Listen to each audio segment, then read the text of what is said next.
गरीब घर में पैदा होना उदय यार, अमूमन लोग शिकवा करते हैं कि यार मेरा बाप गरीब था इस वजह से ऐसा हुआ, या मेरे माँ बाप गरीब थे, या मैं गरीब घर में पैदा हुआ। यानी गरीब घर में पैदा होने के तो बहुत सारे नुकसानात होते हैं। आज की वीडियो जो है कि अमीर बाप का बेटा होना, उसके क्या कॉन्सिक्वेंसेस हैं, क्या प्रॉब्लम्स हो सकते हैं और क्या नुकसानात होते हैं। अच्छा, वीडियो बड़ी जनरल है, सही है ना, एक्सेप्शनल चीज़ों पे बात नहीं हो रही, नॉर्मल बात हो रही कि अमूमन ऐसा होता है, सही है ना। तो ऐसा ना हो कि इस शिकवे के बाद मुझे जवाब शिकवा भी देना पड़े।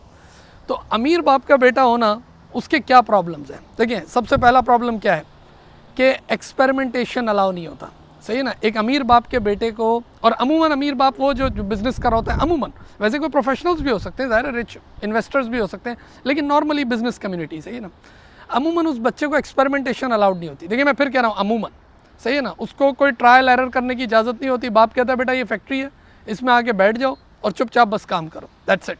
यानी उसको कोई एक्सपेरिमेंट्स, अच्छा वो अपने बाप को इतना खुश भी नहीं कर सकता। क्यों? देखिए, गरीब बाप का बच्चा या मिडिल क्लास बाप का बच्चा होता है, वो बच्चे को तो उसका बाप कहता है भाई नई चीज़ों में एक्सपेरिमेंट करके किसी तरह घर के हालात बदले, सही है ना। तो वो जो कुछ भी कर रहा होता है उसको इजाज़त होती है कि हाँ भाई ये कर ले, आज ये दुकान लगा ली, आज यहाँ जॉब कर ली, you can do so many things. और इसी तरह जब वो कोई छोटी सक्सेस भी लेके आता है ना, तो बाप बहुत खुश होता है कि यार देखो बच्चे ने किया। लेकिन अमीर बाप इतना जल्दी खुश नहीं होता, एक सबसे बड़ी बात। दूसरा जो बहुत अहम मसला होता है वो है डिसीजन मेकिंग का, कंट्रोल का और पावर अथॉरिटी का। वो चीज़ बाप अपने हाथ में ही रखता है अमूमन। वैसे तो बाप होता ही एक फिगर, एक लीडरशिप फिगर होती है, लेकिन मैं इस वक्त बात कर रहा हूँ एक रिच डैड की, सही है ना। तो डिसीजन मेकिंग, चाहे वो स्ट्रेटेजिक डिसीजन हो या ऑपरेशनल डिसीजन हो। मिसाल ले लें, शादी का फैसला, बच्चा अपनी मर्जी से शादी नहीं कर सकता अमूमन। अब ऐसा नहीं कोई नीचे आ जाए बोले सर देखें मुझे तो इजाज़त है, मैं एक्सेप्शनल चीज़ों की बात नहीं, मैं जनरल बात कर रहा हूँ। शादी, आप मनपसंद शादी अमूमन नहीं कर सकते। बाप जो है वो देखेगा कि हाँ भाई मेरे मज़हब का है, मेरे बिलीफ का है, मेरे सोशल स्टेटस उसको मैच करता है नहीं करता, ससुराल वाले सामने वो जो है समधी वो कैसे होंगे, बहुत सारे फैक्टर्स वो बहू में देख रहा होता है, यानी उसका बाप देख रहा होता है ज़्यादा, सही है ना। बच्चे की वो अथॉरिटी नहीं चल रही होती है। इसी तरह आप देखें, मैंने कहा ऑपरेशनल डिसीजंस, जो रोज़मर्रा के डिसीजन होते हैं उसमें ही बाप का कंट्रोल ज़्यादा होता है, बच्चे का उतना नहीं होता।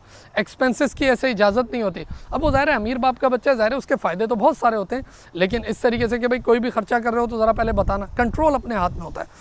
मैं नाम नहीं लेता, बड़े ह्यूज यानी स्ट्रॉन्ग बिजनेस पर्सन, उसके स्टेटमेंट है, सही है ना। उसका जो बेटा भतीजा है वो मेरा दोस्त भी है, तो उसने मुझे ये बात की कि बोला मेरे चचा जो है वो ये कहते हैं कि भाई अपनी जो फैक्ट्री है, अपना जो बिज़नेस है, उसका कंट्रोल बच्चों के हाथ में आखिरी दम तक नहीं देना। बोला जहाँ तुमने उनके नाम ये सारी चीज़ें कर दी, अपना कंट्रोल छोड़ दिया, सब कुछ मैस्ड अप हो जाएगा, बहू बेटे ये वो सब चीज़ें। इन्हें बोला वो असल में कंट्रोल, तो वो जो बाप होता है वो अपना कंट्रोल आखिरी दम तक हाथ में नहीं देता। वो बोलता है भाई घर गाड़ी सारी चीज़ें वो सब ओन करेगा, मेरा बिज़नेस मेरी फैक्ट्री मैं खुद ओन करूँगा उसको। अच्छा, उसको अपनी क्वीन को भी संभालना है आखिरी उम्र में। ज़ाहिर है जो उसकी बीवी है, यानी जो उस बच्चे की माँ है, क्योंकि उसको पता है कि अगर मैंने एक दफ़ा कंट्रोल छोड़ दिया तो मेरा और बीवी का क्या होगा, तो अपनी बीवी को भी संभाल रहा होता है आखिरी उम्र तक, सही है ना, ताकि बच्चे वगैरह वो सब कंट्रोल में रहे। अच्छा, फिर जॉइंट फैमिली सिस्टम, अमूमन एक अमीर बाप का बच्चा जो है वो अलग नहीं रह सकता। क्यों? क्योंकि मैंने अभी आपको बताया उसको ऐसे ट्रायल एरर करने की बचपन से इजाज़त होती नहीं है, वो अपना कोई सेल्फ मेड पर्सन तो होता नहीं है, तो उसको उसी घर में रहना होता है, what ever the culture is. अलग वो रह नहीं सकता, अलग रहने की बात होगी ना, उसके बाद इतने पैसे होंगे, ना वो उस लाइफ स्टाइल को मेंटेन कर सकेगा जो बचपन से चल रहा है। मैंने एक वीडियो पहले भी बनाई थी, how your strength become your weakness, आपकी ताकत आपकी कैसे कमज़ोरी बन जाती है।